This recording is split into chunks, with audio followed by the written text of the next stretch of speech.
Exercise 3. Lobsters. Listen to the talk and fill in the missing information in the notes below. Good morning, everyone.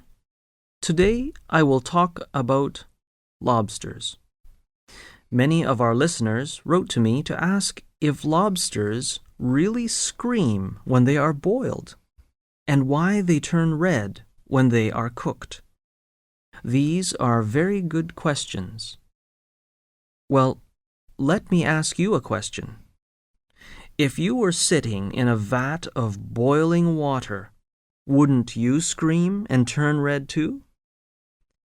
But in the lobster's case, there is no scream, and there is a chemical reason for the change in color.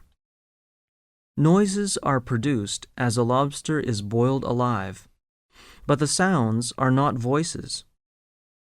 As the lobster's body heats up in the shell, pockets of air in the cavities and joints expand.